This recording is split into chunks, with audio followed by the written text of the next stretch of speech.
एक बार गुरुदेव श्री आशुतोष महाराज जी ने एक गुरु भाई से पूछा, अगर जख्म गहरा हो और उसे खुला छोड़ दें तो क्या होगा? भाई ने कहा, महाराज जी उसमें इन्फेक्शन हो जाएगा धूल मिट्टी पड़ने से। महाराज जी ने कहा, नासूर बन जाएगा कि नहीं? भाई ने कहा, जी महाराज जी इसीलिए उसे पट्टी से ढक देते हैं। महाराज जी ने कहा, लेकिन जब एक इंसान जन्म लेता है तब तो उसके सारे पाप संस्कार उगड़े होते हैं। भाई ने हैरानी से पूछा, महाराज जी पर दिखाई तो किसी को देते नहीं? महाराज जी ने कहा, दिखते हैं ना, माया को, प्रकृति को, तभी तो वो उसे अपनी ओर खींचती हैं और एक इंसान उसमें फंसकर अपने पापों के टीले के पापों का पहाड़ बना लेता है।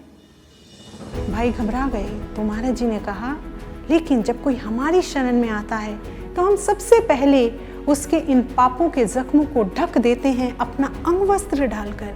भाई ने पूछा, महाराज जी अंगवस्त्र मतलब? महाराज जी ने कहा, हमारी साधना, हमारी तपस्या, उसका कवच बनाकर हम उसके पापों को ढक देते हैं। तुमने सुना नहीं वो, सतगुरु ढांक लिया मोहे पापी पर्दा? लेकिन क्यों साधकों महाराज जी करते हैं ऐसा?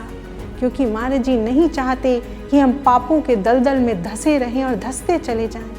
इसलिए महाराज जी हमें एक मौका देते हैं, एक अवसर देते हैं, ताकि हम साधना सेवा कर कर महाराज जी को वो आधार दे सकें जिस पे खड़े होकर महाराज जी हमारे इन पापों को खत्म कर सकें, स्वाहा कर सकें। दिव्य गुरु श्री आशुतोष महाराज।